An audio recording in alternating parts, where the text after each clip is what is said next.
नमस्कार मित्र हो. पीपल ऑफ नेचर अर्थात निसर्गाच्या वल्ली पॉडकास्ट मध्ये आपले सहर्ष स्वागत आहे. निसर्ग संवर्धनासाठी काम करणाऱ्या लोकांच्या कथा तुमच्यापर्यंत पोहोचवण्यासाठी आम्ही विविध भाषांमधून पॉडकास्ट प्रकाशित करायचे ठरवले आहे.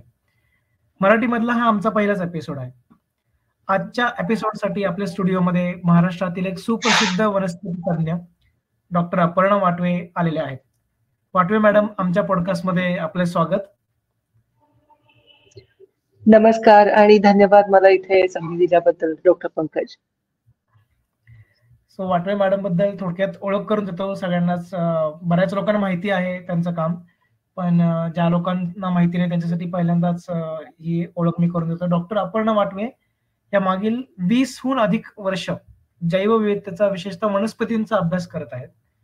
2002 साली वाटवे मॅडमनी सावित्रीबाई फुले पुणे विद्यापीठातून PhD पूर्ण केली आणि सध्या madam IUCN SSC western Ghats plant specialist group या ग्रुपमध्ये रेड लिस्ट ऑथॉरिटी कोऑर्डिनेटर म्हणून कार्यरत आहेत. मॅडमनी बऱ्याच संस्थांबरोबर विविध पातळीवर काम केले आहे. त्याच्यामध्ये Tata institute of social sciences Tuljapur, MIT world peace university Pune, Agarkar research institute Pune, Bharati Vidyapeeth Pune अशा विविध विद्यापीठात त्यांनी प्रोफेसर म्हणून शिकवलंही आहे. महत्वाचं म्हणजे कोकणामधील जे कातळांचे सडे आहेत, कातळ जे आहेत, तिथे त्यांनी बरेच काम केलेलं आहे. त्याबद्दल ते माहिती सांगतीलच आपल्याला. तर या सर्व भागांमध्ये लोकसहभागातून पर्यावरण संवर्धनासाठी त्यांनी मोलाचे योगदान दिलेले आहे. तर अशा एका नामवंत व्यक्तिमत्वाबरोबर आज आपल्याला गप्पा मारायची संधी मिळाली आहे. तर वाटवे मॅडम, तुम्ही वेळात वेळ काढून आमच्या या पॉडकास्ट मध्ये आला त्याबद्दल पुन्हा एकदा धन्यवाद. मला इथे लोकांशी संपर्क करायला. आता तुमच्या आपल्या ज्या गप्पा होतील त्यातनं मला वाटतं बऱ्याच जे डिस्कशन होणार आहे, बऱ्याच नवीन गोष्टी लोकांना कळतील. तर त्याच्यामध्ये नक्कीच सायंटिफिक काही अशा गोष्टी असतील, वैज्ञानिक गोष्टी असतील. त्या व्यतिरिक्त लोकांबरोबर काम करताना काय अनुभव तुम्हाला आले ते पण आपण एक्सप्लोर करूच. तर मी तुम्हाला एक एक प्रश्न विचारत जाईन आणि त्यातनं बहुतेक हे आपला जो सगळा प्रवास आहे तो लोकांपर्यंत उलगडत जाईल अशी अपेक्षा करतो. तर मॅडम, पहिला प्रश्न तुम्हाला विचारायचा आणि तो सगळ्यांनाच प्रश्न पडलेला असतो बऱ्याचदा की एखादा व्यक्ती एखाद्या विषयामध्ये स्वतःला झोकून घेतो, तर ते का होतं? म्हणजे वनस्पती शास्त्र हे फार क्लिष्ट शास्त्र आहे. झाडांवर संशोधन करणारी लोक जास्त नाहीयेत. तर या झाडांवरती संशोधन करण्याची आवड कशी काय तुम्हाला निर्माण झाली आणि ती कधी निर्माण झाली? हे सांगणं थोडस अवघड आहे, कारण म्हणजे मला आठवतंय तेव्हापासून माझ्या आसपास खूप झाडं होती. सो ते खूप नैसर्गिक आहे. म्हणजे आता लोकांचा विश्वास नाही बसणार, पण पुण्याच्या डेक्कन परिसरात मी जन्मले आणि वाढले. तर अक्षरशः आम्ही एका जुन्या बंगल्यात राहायचो. पूर्ण बंगल्याच्या आवारात गच्च झाडी होती. हॉर्नबिल सारखे पक्षी यायचे. मोठं रामफळाचं झाड होतं. शेजारी एक नैसर्गिक नाला होता, त्याच्यात दरवर्षी गवत वाढायचं. सो झाडं आसपासच होती आणि तो खूप लहानपणापासून एक म्हणजे खेळांचा पण भाग होता, की म्हणजे आम्ही खेळताना पण तिथलेच बिया काढून खेळायचो.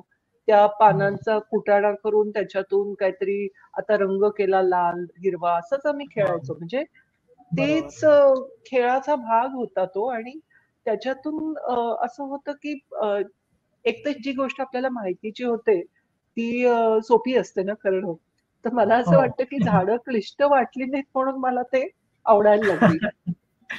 आणि मला तसं म्हणायचं झालं तर आठवते की कधीतरी 7वी 8वीच्या सुमाराला ना एक धडे अजूनही असतील कदाचित तेच, की टॅक्सॉनॉमी म्हणजे क्लासिफिकेशनचे धडे असतात. आणि सगळ्यांना अत्यंत न आवडणारी ती गोष्ट असते, पण मला ते वाचल्या क्षणी आवडलं. याचं कारण मला ती नावं लक्षात ठेवणं इतकं सोपं वाटायचं की ती एक बहुतेक पहिल्यापासून त्याची भीती नव्हती कधी. आणि त्याच्यामुळे झाडांच्यात सुद्धा जे टॅक्सॉनॉमी म्हणजे सगळ्यात विचित्र, क्लिष्ट आणि नकोसं वाटणारं असतं ते मला सोपं वाटायचं. आणि निसर्गाची आवड मात्र अगदी हे मला आठवते माझ्या आईने मला जाणीवपूर्वक लावली. त्यामुळे वेगवेगळ्या संस्थांचे हे बघणं, स्लाइड शो वगैरे हे खूप लहानपणापासून केलं. या सगळ्याचा भाग म्हणून झाडं आवडायला. वा वा. हे आम्ही बऱ्याच लोकांशी ज्यावेळी चर्चा करतो, बोलत असतो ना पॉडकास्टच्या माध्यमातून, त्यावेळी प्रकर्षाने हेच जाणवतं की आज जी लोक फार इस्टॅब्लिश्ड आहेत या विषयांमध्ये काम करतात वेगवेगळ्या पद्धतीने, तर बालपणीच ते कडू मिळालंय, आणि बालपणीच त्यांना ती आवड लागलेली आहे. हे जनरल आम्हाला सगळ्या चर्चांमधनं लक्षात आलंय. तुमची स्टोरी पण काही वेगळी नाहीये. त्याच्यामुळे मला वाटतं की लहान मुलांवरती संस्कार घडणं फार गरजेचं असतं, आणि ते बरोबर त्यावेळेस घडले, त्यांना ते पोषक वातावरण मिळालं, तर मग पुढे जाऊन त्याचा सगळ्या जगाला फायदा होतो. वा, तर छान. म्हणजे हे तुमचं बालपणीचं जे तुम्ही आठवणी सांगितल्या त्या नक्कीच सगळ्याच प्रेक्षकांना आवडल्या असतील. सो मॅडम, साताऱ्याजवळचं जे कास पठार आहे, तर आता कास पठार पर्यटनासाठी फार फेमस आहे. तिथं बरीच लोक दरवर्षी जातात. तर काही उमलणाऱ्या ज्या वनस्पती आहेत पावसाळ्यात, ज्या उमलतात त्या बघण्यासाठी, त्याचे फोटो काढण्यासाठी बरीच लोक जातात. तर तिथे जे पर्यटन घडत होतं, त्या पर्यटनामुळे तिथल्या बऱ्याच वनस्पती धोक्यामध्ये आलेल्या होत्या. तर तुम्ही जिथे जे काम केलं, तिथल्या पर्यटनावरती निर्बंध आणले वेगवेगळ्या पद्धतीने, आणि त्याच्यात तुमचं बरंच मोठं योगदान आहे. तर तिकडचं तुम्ही आम्हाला काही माहिती सांगू शकता का? तिकडची परिस्थिती आता सुधारली आहे का, असं वाटतं का तुम्हाला? कास पठार हे खूप पूर्वीपासून निसर्गप्रेमींना माहिती होतं आणि साधारण 2003 ते 2006च्या सुमाराला माझ्या एका प्रकल्पाचा भाग म्हणून ती अभ्यासासाठी मी ती साईट घेतली होती आणि त्याच्यामुळे तिथल्या वनस्पती, तिथले प्राणी या सगळ्यांचं एक डॉक्युमेंटेशन होतं. त्याबरोबर तिथे आसपासचे गावातले लोक जो वावर करायचे तो पण चांगला परिचयाचा होता आणि तिथे गुरं चारायचे, तिथे वणवा लागायचा. पण ह्या सगळ्याचा वनस्पतींवरती खूप मोठ्या प्रमाणात दुष्परिणाम होत नव्हता. मात्र जेव्हा पर्यटन चालू झालं, म्हणजे ही आता आपल्याकडे माध्यम कुठलीही गोष्ट खूप मोठ्या प्रमाणात प्रसारित करतात. तसं 2009च्या सुमाराला ह्याची कासची प्रसिद्धी चालू झाली. मग पर्यटन चालू झालं आणि 2012 मध्ये जेव्हा तिथे वर्ल्ड हेरिटेज साईट युनेस्कोने डिक्लेअर केली, तेव्हा तर पर्यटन अचानक खूप वाढलं आणि त्या पर्यटकांना एक शिस्त जी लागते किंवा त्या पर्यटनाच्यासाठी एक प्लॅनिंग लागतं, ते पुरेसं केलेलं नव्हतं तेव्हा वन खात्याने. तर आम्ही सगळेजण जे कास प्रेमी आणि अशा पठारांचे अभ्यासक होतो, तर आम्ही मिळून एक प्लॅनिंग सांगितलं होतं की अशा तऱ्हेने करता येईल, अशा तऱ्हेने वाटा असाव्यात. पण ह्या सगळ्याकडे थोडंफार दुर्लक्ष झालं. काय होतं ना की पठार आणि त्याचा निसर्ग ही एक खूप वेगळी गोष्ट आहे. वन खात्याचा अनुभव हा मुख्यतः वनांचं प्लॅनिंगचा किंवा कॉन्झर्वेशनचा होता. तर तो त्यांनी तसाच्या तसा पठाराला लावायचा प्रयत्न केला आणि त्याच्यात म्हणजे अरे आपण आता एक कुंपणच घालून टाकू म्हणून प्रचंड कुंपण घातलं. तिथे पायवाटा, नव्या पायवाटा झाल्या लोकांच्या चालण्यानी. तर त्यांनी ऐकले, म्हणजे जे काही सल्ले अभ्यासक म्हणून दिले होते की वाटा कशा असाव्यात, कशा तऱ्हेची मुवमेंट असावी लोकांची, हे त्यांनी ऐकले पण खूप उशिरा. सो आत्ताच्या काळामध्ये पर्यटनाला शिस्त नक्की लागलीये. तिथे जी स्थानिक जॉईंट फॉरेस्ट मॅनेजमेंट कमिटी होती, संयुक्त वन व्यवस्थापन समिती, ती खूप आता चांगल्या तऱ्हेने हे पर्यटन मॅनेज करते.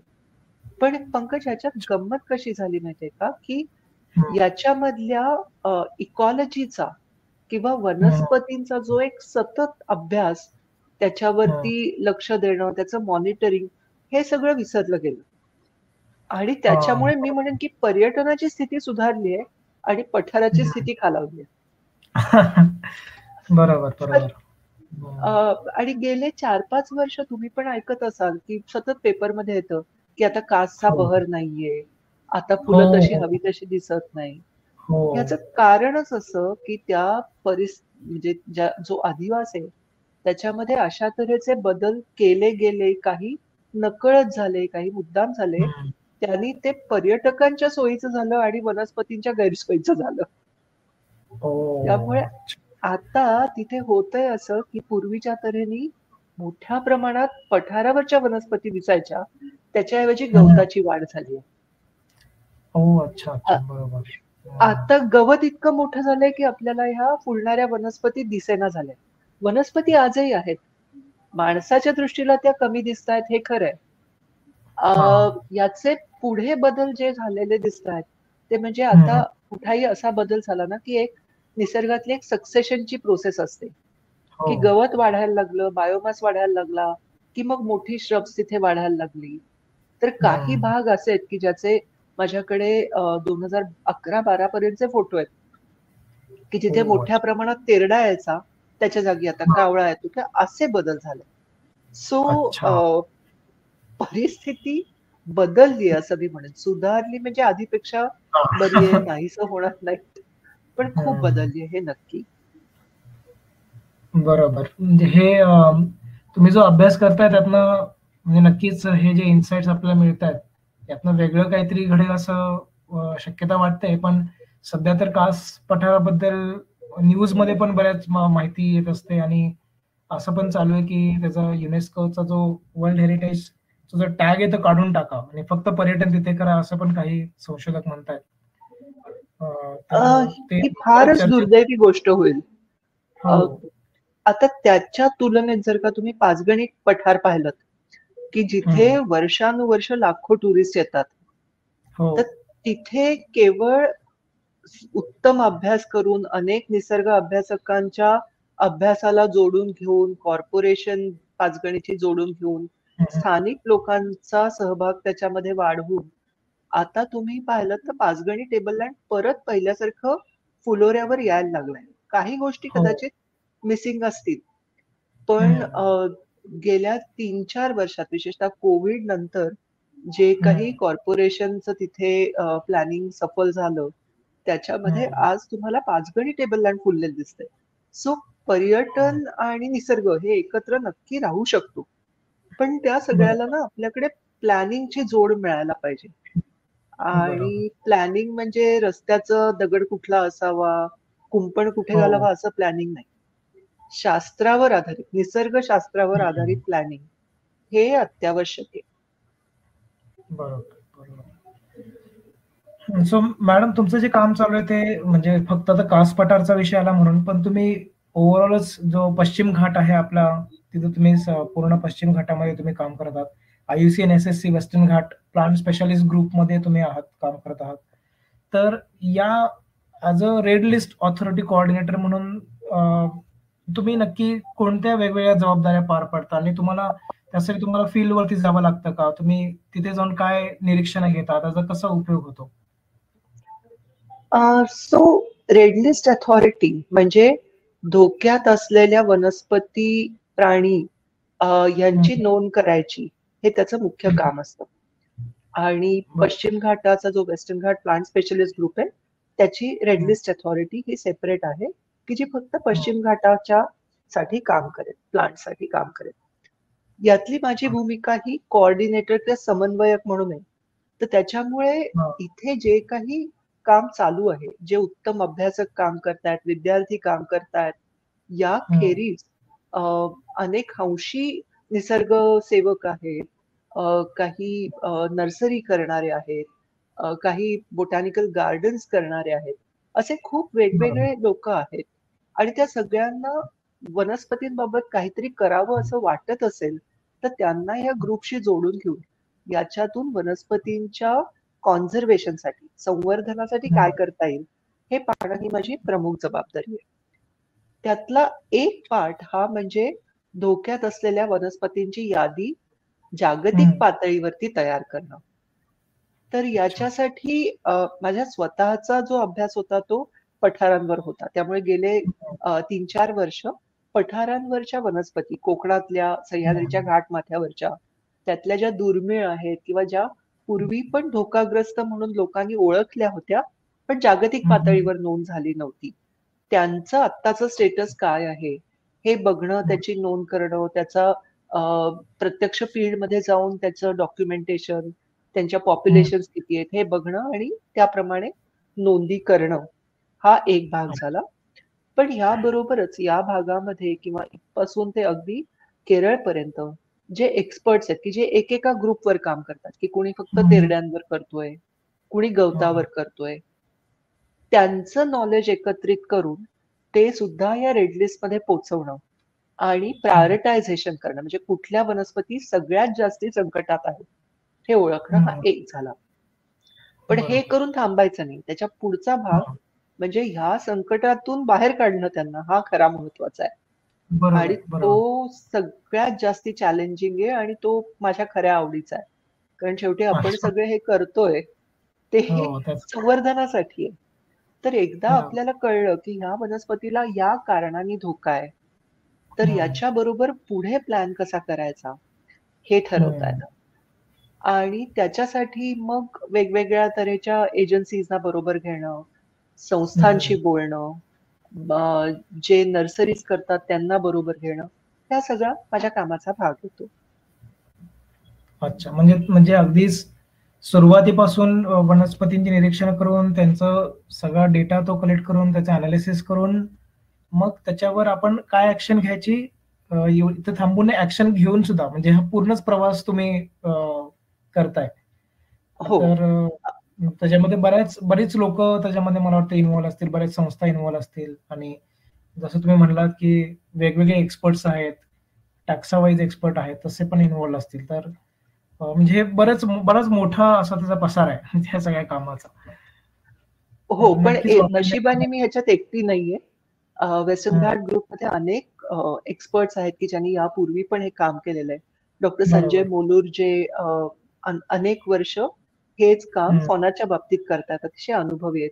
किंवा डॉक्टर अनिता वर्गीस कीस्टोन फाउंडेशनच्या, की ज्यांचं सगळं सस्टेनेबल मॅनेजमेंट ऑफ प्लांट रिसोर्सेसवर काम आहे.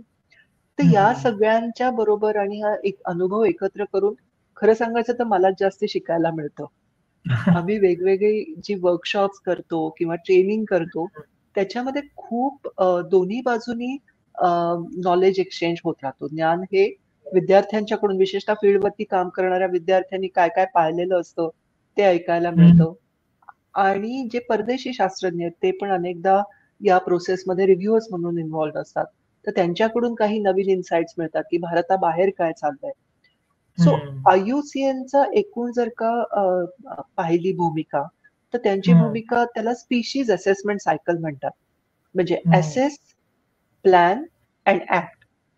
पहिल्यांदा ठरवा की किती धोका आहे, मग प्लॅन करा की ह्याच्या धोक्यातून कसं बाहेर काढायचं, आणि ऍक्ट म्हणजे प्रत्यक्ष ऍक्शन कशी असावी. आणि त्या ऍक्शन मध्ये खूप तरतरेच्या आहेत. अवेअरनेस पासून ते अगदी ऑन साईट जाऊन कॉन्झर्वेशन करण्यापासून ते लिगल ऍक्शन पर्यंत सगळं त्याच्यात येऊ शकतं. सो हा खूपच एक चॅलेंजिंग तितकाच खूप आनंद देणारा अनुभव असतो. बरोबर. सो मॅडम, तुम्ही वेगवेगळ्या भागांमध्ये जाऊन संशोधन पण केलेलं आहे. तर वायतुरा नावाचा जी वनस्पती आहे, ग्रीन लिस्ट असेसमेंट तुम्ही जी केली आहे वायतुराची, त्याच्याबद्दल तुम्ही काही माहिती सांगू शकता? त्यातनं तुम्हाला काय निष्कर्ष मिळाले, त्याचं पुढे म्हणजे त्याच्या ऍक्शन मध्ये काही रूपांतर झालं का? बरं झालं आपण मगाशी ऍसेस प्लॅन ऍक्ट बद्दल बोललो, तर त्याचं उदाहरण मी ह्या वायतुऱ्याच्या थ्रू देऊ शकते. सो ही असेसमेंट, ग्रीन लिस्ट असेसमेंट ही पूर्ण नाही झाली. ग्रीन लिस्ट ही नवीन कल्पना आहे. म्हणजे आता ते प्रोसेसमध्ये माझ्याकडून गेलंय, अजून त्याच्यावरती जागतिक एक्सपर्ट सगळे बघतायत. सो बघू काय मान्य होत आहे त्यांना. पण 2011 मध्ये हा जो वायतुरा ऍपोनोगटॉन सातारेन्सिस आहे, जो साताऱ्याच्या कासच्या पठारावर आहे, तसा चाळकेवाडीला आहे आणि एक 3-4 पठारांच्या वरून त्याची नोंद होती. चांदोली नॅशनल पार्क पर्यंत त्याची नोंद होती. तर 11-12च्या सुमाराला ह्याची असेसमेंट करून हा संकटात आहे हे जाहीर झालं होतं. कारण तेव्हा खूप मोठ्या प्रमाणात त्याचा आदिवासाचा नाश झाला होता, की विंडपाम झालेत, पर्यटन वाढलंय, क्वारिंग चालू आहे, खाणकाम चालू आहे. हे सगळं खूपच भयंकर तेव्हा वाटत होतं आणि त्याच्यामुळे त्याच्यावरती अर्जंट ऍक्शन घ्यायची गरज होती. तर त्याच्यामुळे त्याचं पहिल्यांदा असेसमेंट ही ते थ्रेटन्ड आहे अशी झाली. त्याच्यानंतर एक संस्था मुंबईची, बॉम्बे एन्व्हायरमेंटल ऍक्शन ग्रुप, ही कॉन्झर्वेशनच्या साठी लिगल ऍडव्होकसी करते. त्यांनी याच्यात पुढाकार घेतला आणि हेमा रमाणी नावाच्या त्यांच्या ऍडव्होकेट तेव्हाच्या, तर त्यांनी पुढाकार घेऊन जो सातारा जिल्ह्याचा रिजनल प्लॅन आहे, प्रादेशिक आराखडा असतो, नियोजन आराखडा, त्याच्यामध्ये या सगळ्या पठारांना संरक्षित क्षेत्र, कॉन्झर्वेशन झोन हे नामकरण मिळावं, हा टॅग मिळावा यासाठी प्रयत्न केले. आणि चांगली गोष्ट म्हणजे 2016-17 मध्ये हे यशस्वी झाले. आज ही सर्व पठारं ही कॉन्झर्वेशन झोन्स आहेत. त्यात नुसता हा वायतुराच नाही, तर अजूनही एक हेमिडॅक्टिलस सातारेन्सिस नावाची पाल आहे. अजून अनेक स्पीशीज आहेत की ज्या फक्त तिथे आढळतात. त्या सगळ्या संरक्षित झाल्या, त्यांचा अधिवास संरक्षित झाला. आता याच्या पुढची आमची स्टेप अशी होती की मग या पुढे यांचं भवितव्य काय हे शोधण्यासाठी ग्रीन लिस्ट लागते. रेड लिस्टच्या सारखीच ग्रीन लिस्टची एक प्रोसिजर असते. त्याच्यामध्ये साधारणतः तुम्ही जे काही ऍक्शन्स घेतल्यात त्याचा उपयोग किती झाला त्या प्राण्याला किंवा त्या वनस्पतीला याचं डॉक्युमेंटेशन होतं. आणि त्यातून या पुढच्या 10 वर्षासाठी, पुढच्या 50 वर्षासाठी काय करायला पाहिजे हे ठरतं. आता गेल्या 12 वर्षात या पाणतुरा पण म्हटलं जातं त्याला, वायतुरा, तर याच्या अस्तित्वाच्या अजून खुणा सापडल्या. चांदोली नॅशनल पार्क मध्ये अजून काही पठारांच्या वरती, कोयनेमध्ये काही पठारांच्या वरती ती सापडली. अगदी थोड्या प्रमाणात पण सापडली की ज्याला त्याच्यामुळे एकदम आमच्या आशा वाढल्या, कारण ही तर संरक्षित क्षेत्र आहे. याखेरीज हे बाहेरचे जे कॉन्झर्वेशन एरियाज डिक्लेअर झाले त्यांनी कासवरची त्याची पॉप्युलेशन ही सुधारली. चाळकेवाडीचं जे मायनिंग होतं, क्वारिंग होतं चाळकेवाडीच्या एका साईडला, किंवा विंड फार्म्स होते, त्यासाठी भरपूर खड्डे खणणे, कचरा टाकणे चालू होतं, ते एकदम कमी झालं. आणि त्याच्यामुळे मला आत्ता म्हणजे गेले 2-3 महिने आम्ही ह्या वनस्पतीचा पाठपुरावा करतोय. ती फक्त पावसाळी डबक्यात येते, तर ही बऱ्याच ठिकाणी त्याची पॉप्युलेशन ही सुधारलेली दिसली. आता ही गोष्ट चांगली झाली, त्याच्यामुळे ही ग्रीन लिस्ट मध्ये नक्कीच दाखल होईल. पण त्याच्यात एक प्रश्न असतो की हे पुढे किती दिवस टिकेल. बरोबर. आता जे संरक्षण दिलेलं आहे ते चालू राहिलं तर ती टिकेल, आणि नाही राहिलं तर ती जाईल. त्यामुळे याला कॉन्झर्वेशन डिपेंडंट म्हणता येईल. म्हणजे ती अजूनही धोक्यातून पूर्ण बाहेर गेलेली नाहीये, कारण मुळात ती इतकी कमी झालेली होती की ती परत त्याची संख्या, नैसर्गिक पॉप्युलेशन परत यायला, पुरेशी वाढायला हे थोडंसं अवघड आहे. शिवाय त्याचा अधिवासच इतका स्पेशलाइज्ड आहे की त्याला वेळ जातो. पण तरी सुद्धा पूर्वीपेक्षा नक्की स्थिती सुधारलेली आहे. तर त्याच्यामुळे आता याच्या पुढच्या स्टेप्स या त्याला धरून घेता येतील. बरोबर. हे नक्कीच म्हणजे प्रशंसनीय आहे की आपण फक्त अभ्यास करतो आणि म्हणतो की हे नष्ट होत आहे, पण इथे आपल्याला दुसरं पण एक नाण्याची बाजू बघायला मिळते की वनस्पतींची ग्रोथ होतीये, त्यांचं पॉप्युलेशन वाढतीये. आणि जसं तुम्ही म्हणलात की जर हे प्रोटेक्शन जे गव्हर्नमेंटने दिलेलं आहे ते कंटिन्युअस राहिलं तरच पुढे आपण याच्यातनं काहीतरी एक्सपेक्ट करू शकतो. मॅडम, आपण आता कोकणाच्या सड्यांबद्दल बोललो, काही साताऱ्यामधल्या काही सड्यांबद्दल बोललो, तर ह्या सड्यांमध्ये तर नक्कीच जैवविविधता वेगवेगळ्या प्रकारची दिसते आपल्याला, हे आपल्या लक्षात येतच आहे. पण सड्यांचा अजून असं काही वेगळं रोल आहे का? त्याच्यामध्ये असं काही कल्चरल गोष्टी आहेत का की ज्या आपण जपल्या पाहिजेत असं तुम्हाला वाटतं, आणि त्याच्यासाठी आपण कुठल्या प्रकारचं व्यवस्थापन करू शकतो? अगदी निश्चितच यांचा मानवी जीवनातच खूप मोठा वाटा आहे. त्यातलं एक म्हणजे पाणी. आणि घाटमाथ्यावरचे सडे काय किंवा कोकणातले सडे काय, याला अक्षरशः ते स्पंज सारखे पाणी शोषून ठेवतात. त्यामुळे आपला हा जो विशेषतः सह्याद्री कोकणाचा परिसर आहे, त्याच्यामध्ये जी काही मानवी संस्कृती तयार झाली आहे ती सड्यांच्या आसपास झालेली आहे. आणि विशेषतः ज्या हाय अल्टिट्यूडला किंवा या व्हॅली मधल्या आहेत, त्या सगळ्या सड्याच्या पाण्यावर अवलंबून असलेल्या वाड्या, घरं अशी आहेत. तर त्याच्यामुळे निश्चित आहे. आणि कोकणातलं तर तुम्ही ऐकलं असेल आता, की गेल्या 10-12 वर्षात तिथे मोठ्या प्रमाणात कातळ शिल्प म्हणजे हो, सड्यावरच्या कातळावरती खोदलेल्या आकृती सापडलेल्या आहेत. हो, आणि जवळ-जवळ 50 गावातून हजाराच्या वर निरनिराळ्या तऱ्हेच्या आकृती सापडल्यात. त्याच्यात माणसं वाह! आहेत, प्राणी आहेत, वेगवेगळ्या फिगर्स आहेत, ॲब्स्ट्रॅक्ट फिगर्स आहेत, हं, ज्याचा हं. अर्थ लागत नाही. या सगळ्याचा अर्थ एकच, की सडे आज जसे मानवाला पोचतायत, तसेच साधारण 10-12 हजार वर्षापूर्वी पण पोचत असणार. ही जी बरोबर. कातळ शिल्पाची संस्कृती आहे, ती एकूण बघता ही वेगवेगळ्या समूहांनी ते केलेले आहेत. अनेक हं, म्हणजे शतकं ते केलेले आहेत हे निश्चित आहे. आणि हंटिंग गॅदरिंग पासून ते एस्टॅब्लिश्ड समाजापर्यंत सगळ्यांनी. तर याचा हं. अर्थच असा की इथली संस्कृती अतिशय जुनी आहे. आणि बरोबर. संस्कृती कधी टिकते, की जेव्हा माणसं आपल्या अधिवासामध्ये आपल्याला हवं ते अन्न पिकवू शकतात, शिकार करू शकतात, हं. विशेषतः पाण्याचं नियोजन करू शकतात आणि त्यांचा बरोबर. त्या परिसराशी कुठलातरी एक ऋणानुबंध तयार होतो. यातला सगळ्यात महत्वाचा म्हणजे जो रीती, परंपरा, धर्माचा असतो तो. आजही हं, कोकणात गेलं तर आपल्याला दिसतं, की सड्यावरती अनेक देवता आहेत. कुठे हं. जांगळ देव आहेत, की जे पॅस्टोरल म्हणजे धनगर किंवा गुरं हं. राखणाऱ्या समाजांनी केलेले आहेत. अ, अच्छा. काही जागा तर अशा दिसल्या आम्हाला, की जशी सेक्रेड ग्रोव्ह असते ना, देवराई असते, हां, तसे हां. काही भाग, की हे देवाचे भाग आहेत. इथे हं. आम्ही काही बांधत नाही, इथे आम्ही शेती करत नाही, असे म्हणून राखलेले भाग आहेत. का? सांगणं कारण कठीण आहे. पण ही पूर्वापार हं. चालत आलेल्या गोष्टी आहेत. काही भाग आहेत, अरे हा रावणाचा माळ आहे, हा वेताळाची जागा आहे. काही ना काहीतरी हं. गोष्टी सांगितल्या जातात, की इथे असं झालं, तसं झालं. पण त्याचा उद्देश काय? तर तिथे एखादा पाण्याचा झऱ्याचा उगम आहे, की तिथे एखादं हं. पाण्याची अशी छोटीशी जागा आहे, की जी आजही वर्षभर गावाला पाणी पुरवते. तर ह्या वाह! सगळ्या गोष्टींना लिंक्ड आहेत. आणि बरोबर. आपल्या समाजाची, आपल्या परिसराशी असलेली बांधिलकी ही वेगवेगळ्या हं. सणातून, उत्सवातून ही सतत लोकांच्या पर्यंत जाते. त्याच्यासाठी वेगळं कुठेही अवेअरनेसचे कार्यक्रम वगैरे करायला हो. लागत नाही.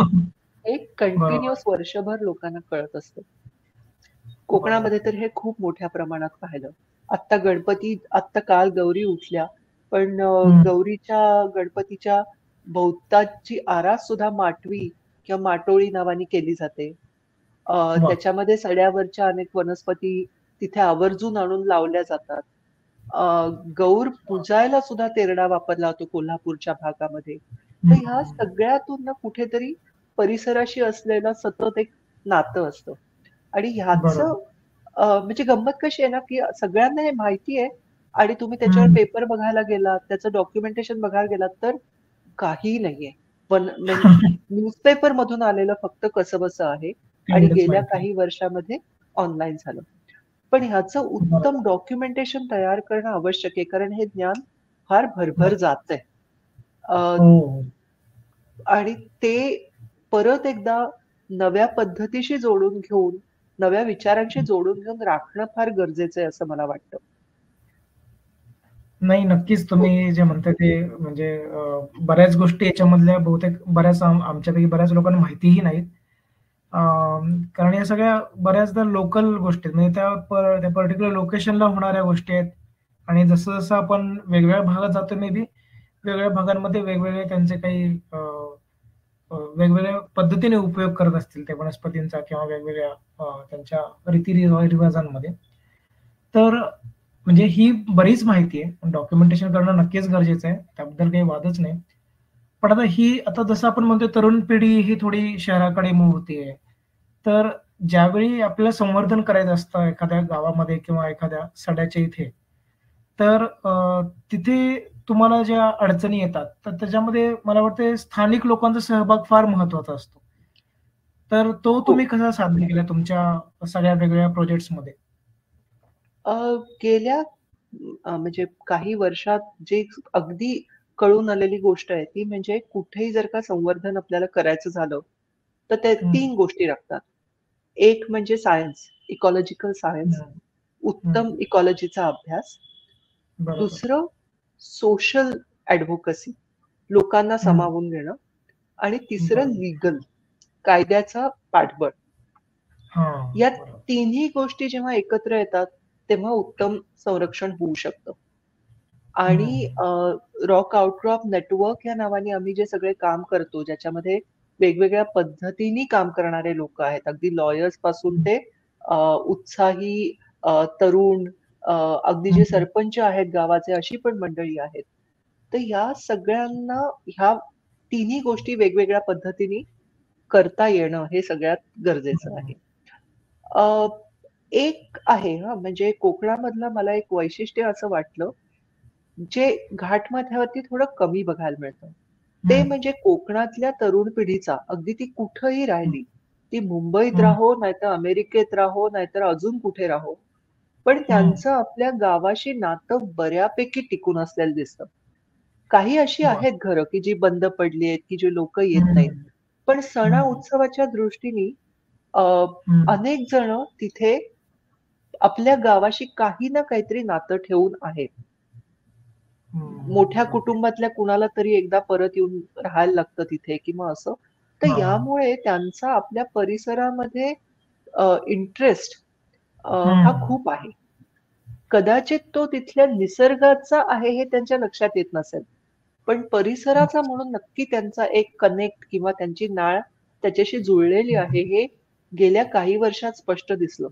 ते म्हणजे इथे जेव्हा जेव्हा मोठ्या प्रमाणात प्रकल्प येऊ लागले, त्यांनी हा परिसर बदलेल असं वाटलं, गावं मोडायची वेळ आली किंवा गावं उठवायची वेळ आली, तेव्हा तेव्हा स्थानिकांनी आणि त्याच्यात स्थानिक आणि त्यांचे दूर राहणारे नातेवाईक यांनी सुद्धा परत येऊन भरपूर मोठ्या प्रमाणात त्याला तोंड दिलं आणि विरोध केला. आणि जैतापूर सारखा प्रकल्प आहे तो तर आता पूर्ण थांबलेला आहे, पुढे जाऊ शकत नाहीये. सो ह्याच्यावरून दिसतंय की लोकांना त्याच्यामध्ये रस आहे. पण मी म्हंटल तसं की ह्याच्यात सोशल हा पार्ट जो आहे तो एक, पण ह्याला ज्ञानाची किंवा इकॉलॉजिकल सायन्सची आणि कायद्याची जोड देणं हे आवश्यक आहे. तर आता विशेषतः कोकणात काम करताना आम्हाला जो सगळ्यात जवळचा आणि उपयोगाचा वाटणारा कायदा तो म्हणजे जैवविविधता कायदा 2002चा, बायोडायव्हर्सिटी ऍक्ट. मुळात हा कायदाच तयार करतानाच हा स्थानिकांनी आपला निसर्ग किंवा परिसर वाचवण्यासाठी काय करता येईल यासाठी बनलेला कायदा. त्यामुळे तो अगदी माझ्या जिव्हाळ्याचा कायदा आहे.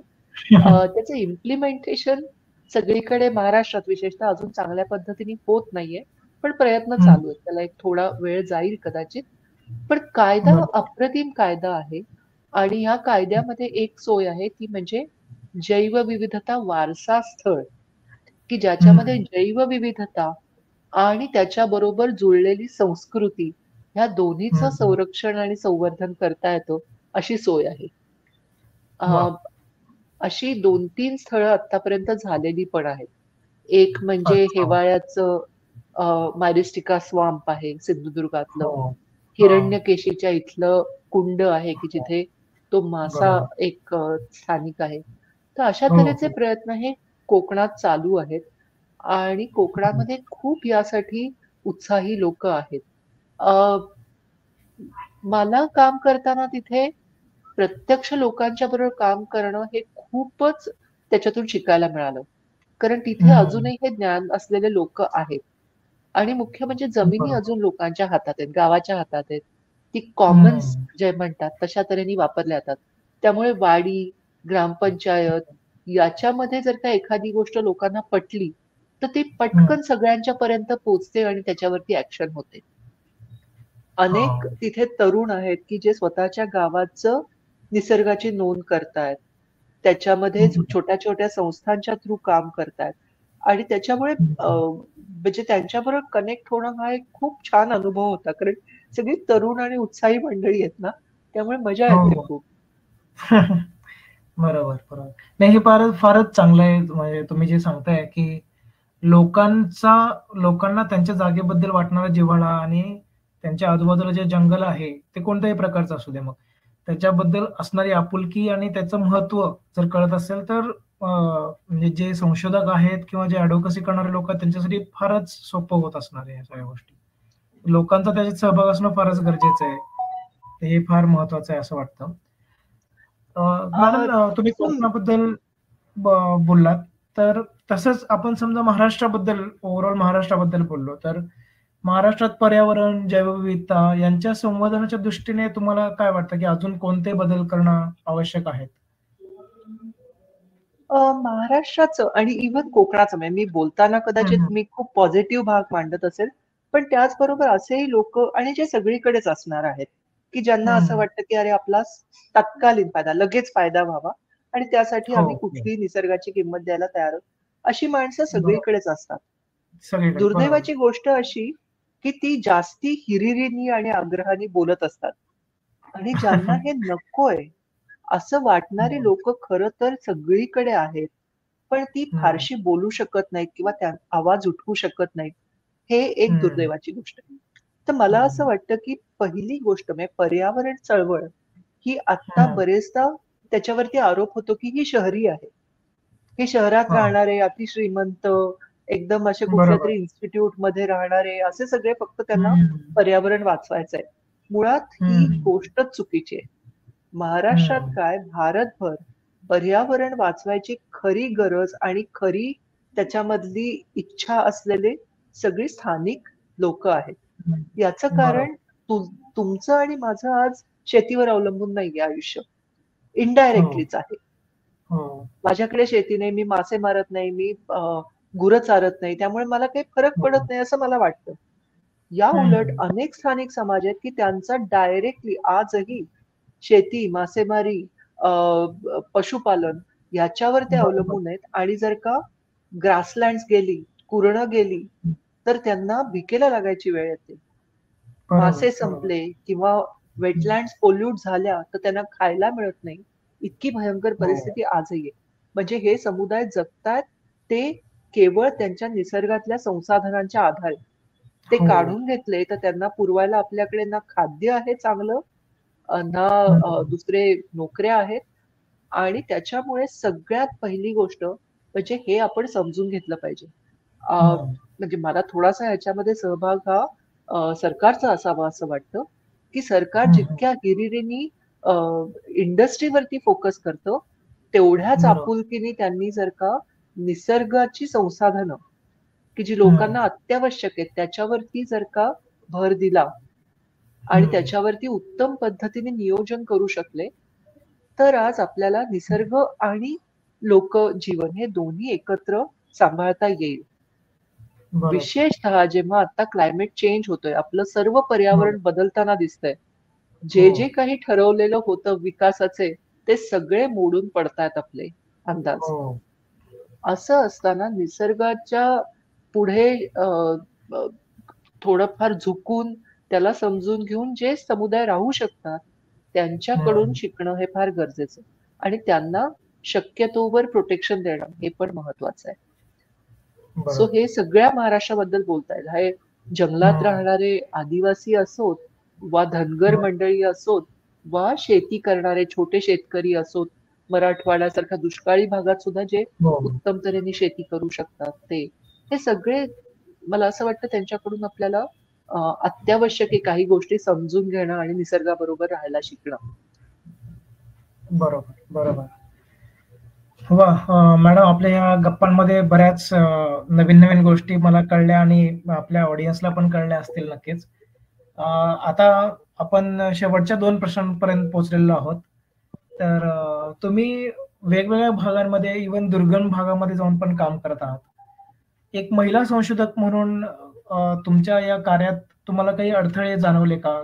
किंवा महिला असल्यामुळे संशोधन करता येत नाही असं कधी कुठे झालं का? त्याबद्दल तुम्ही काही माहिती सांगू शकता? अ, महिला असल्यामुळे काही गोष्टी ह्या निश्चितच अवघड होतात. पण हं, कसं होतं, की तुम्ही त्याच्यातून शिकता, की अरे हे आपल्याला जमेल आणि हे नाही जमणार. ह्याची कुठेतरी तुम्हाला बरोबर. एक अ, सुरुवातीला जाणीव होते. तर हं, त्याच्यामुळे मी निवडताना काही गोष्टी ह्या अशा निवडल्या, की ज्याच्यावर मला काम करणं शक्य होतं. आणि हं, त्याच्यामध्ये मात्र अत्यंत उत्तम सगळ्यांनी साथ दिली. त्याच्यात घरचे पण आहेत, वन हं, खात्याची सुद्धा मंडळी आहेत, की ज्यांनी मला अ, अनेकदा असं व्हायचं, की एक एकटी राहायची वेळ यायची एखाद्या गार्ड बरोबर. बरोबर. मेळघाटाच्या हां. गुगमल नॅशनल पार्क जो आतला भाग आहे तिथे आम्ही काम करत होतो. तर हं, मी, माझे 2 सहकारी आणि एक गार्ड असे आम्ही इतक्या आत हं. हत्तीवरून जाऊन राहिलो होतो. वाह! आणि बापरे! पूर्ण भरोसा होता त्या हं, सगळ्यांच्या वरती. मनातही कधी विचार आला नाही, की अरे आपण असं कसं जायचं? तर हं. हा एक होता. याच्यामध्ये एक कुठेतरी ना लहानपणापासूनच कदाचित असतं, की एक तुमचा असा अँटेना चालू असतो, की ह्याच्यावर आपण विश्वास ठेवायचा की नाही? हां. आणि अ, ते होतं म्हणजे ते आपोआप होतं. हं, अ, आणि खरोखर इतकी चांगली माणसं भेटली त्याच्यामुळे हे सोपं झालं हे आहे. हं, बरोबर ग्रुप पण असा होता पुण्यामधली जी पर्यावरणवादी मंडळी आहेत किंवा पर्यावरण अ, अभ्यासकांचा ग्रुप आहे, तो हं. खूप घट्ट मित्र आहेत सगळे एकमेकांचे. त्यामुळे हां. कॉलेजमधून कुठे जायचं ठरवलं तर घरी उत्तरं देत बसायला लागायची नाही, की "अरे आम्ही जातोय." हे म्हटल्यावर घरी पण पुरायचं आणि त्याच्यामध्ये कुणाला काही वाटायची नाही काळजी. सो हं. अचानक संध्याकाळी येतो म्हणून सांगितलंय आणि रात्री आलेच नाही, तरी शोधायला हं. बाहेर पडायची नाहीत मंडळी. पण हे कदाचित म्हणजे मी माझ्या बाबतीत नाही, पण मी आत्ताच्या मुलींच्या बाबत सांगते. आत्ताच्या ज्या महिला संशोधक आहेत, त्यांच्या हं. बाबत मात्र मला असं वाटतं, की त्यांच्यावरती खूप प्रेशर्स आहेत. त्यांना खूप हं. बंधनं घातली जातायत. काही बंधनं हं. त्यांना अडकवून ठेवणारी आहेत घरामध्ये आणि अच्छा. दुर्दैवाने बाहेरची परिस्थिती अशी आहे, की त्याच्यामुळे त्यांना ते एक्सेप्ट करायला लागतं, मानायला लागतंय. हं. अ, त्यामुळे नवीन ज्या संशोधिका ह्याच्यात येतायत, तर हं, ह्याच्यामध्ये हं. आमचा सतत प्रयत्न असतो, की त्यांना कुठल्याही वाईट अनुभवाला सामोरं जायला लागू नये. बरं. त्यामुळे विशेषतः महिला संशोधकांच्या वरती काय म्हणायचं त्यांना सपोर्ट करायची किंवा ही सगळी जबाबदारी बरेच जण सध्या घेतायत आणि हं. ती गरजेची आहे. कारण परिस्थिती खरोखरच खूप अवघड झालेली आहे आता. मी महिला हं. संशोधकांच्या बद्दल बोलते असं नाही. हेच अनुभव हं. पुरुष संशोधकांना पण वाईट अनुभव आलेले मला माहिती आहेत. तर त्यामुळे हे बरोबर. सगळ्यांच्याच बाबतीत आहे, की हे करायला हं. लागेल. पण परत मी म्हटलं तसं, की एक तुम्हाला कुठेतरी अ, हा जसा निसर्गाचा सेन्स असतो ना, की अरे ह्या गवतात हं. हात घालायचा नाही आपण. तसा यायला लागतो, की अरे ह्या गाडीत आपण बसायचं की नाही? हा एक कुठेतरी हं. असा एक गट फिलिंग असतं, की नाही करू आपण. तो बरोबर. तुम्हाला सेन्स जागा ठेवायला लागतो सतत. हं.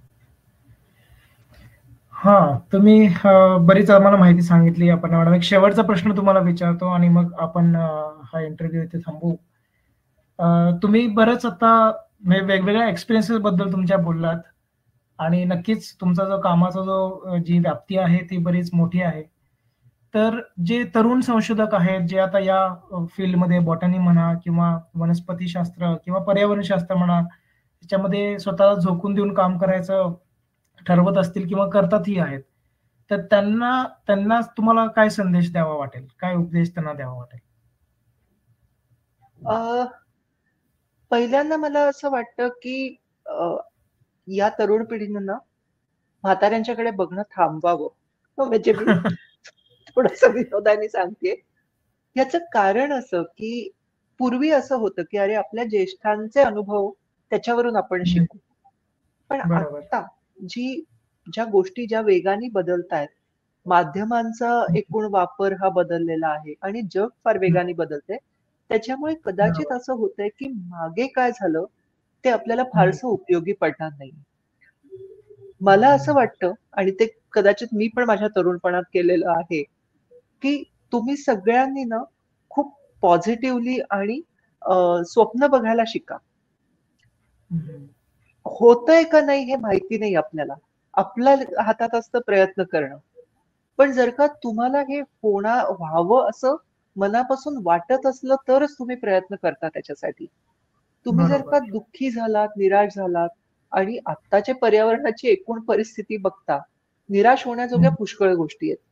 पण निराश हं, होऊन तुम्ही त्याच्यातून बाहेर पडलात असं करू नका. हं, तुम्हाला हे लक्षात घ्यायला लागतं, की माझा वाटा ह्याच्यात एवढा असू शकतो. हा एवढा मी करू शकते किंवा करू हं, शकतो आणि तेवढा मी करत राहील. त्याच्यामध्ये मला काय जे काही अडचणी येतील ती सोसायची माझी तयारी आहे. पण ते माझ्याच आयुष्यात मला त्याचा बघायला मिळेल किंवा त्याच्यावरून काही मला मिळेल असं होत नाही. कारण पर्यावरणाचा एकूण सगळ्या गोष्टी बघता ही आता एक सामाजिक चळवळ आहे आणि सामाजिक बरोबर. चळवळीत ना खूप वेळ जातो. तो हो. वेळ द्यायला तुमची तयारी लागते. स्त्री शिक्षण आता 100 अर्जुन वर्ष आली, सगळ्या स्त्रिया अजून काही शिकलेल्या नाहीये. तसंच पर्यावरणाच्या बाबतीत आहे, की तुम्ही तुमच्या पद्धतीने प्रयत्न करून त्याच्यामध्ये आनंदी होऊ शकता. तुम्ही तुमच्यासाठी करताय हे लक्षात घ्या पहिलं. पर्यावरणासाठी तुम्ही करताय, पण ते तुमच्यासाठी आहे. तुम्ही त्यातून एक शिकून अनुभव घेऊन चांगला व्यक्ती म्हणून घडू शकता. हे फार महत्वाचं असतं. बरोबर. अपर्णा मॅडम, तुम्ही आम्हाला बऱ्याच वेगवेगळ्या एक्सपिरियन्सेस बद्दल सांगितलं, वेगवेगळ्या गोष्टींबद्दल सांगितलं. मी तर म्हणेन अगदी 360 डिग्री व्ह्यू आपण आज अनुभवलाय. कारण रिसर्च पासून अगदी शेवटपर्यंत, म्हणजे त्या वनस्पतींचं काय होतं, लोकांचा काय सहभाग असतो, लीगल आस्पेक्ट्स काय असतात, त्या सगळ्यांबद्दल आज डिस्कशन झालंय. तर पुन्हा एकदा धन्यवाद, आमच्या स्टुडिओमध्ये तुम्ही आलात आणि आमच्याशी वेळात वेळ काढून बोललात. Thank you Aparna madam. Thank you so much.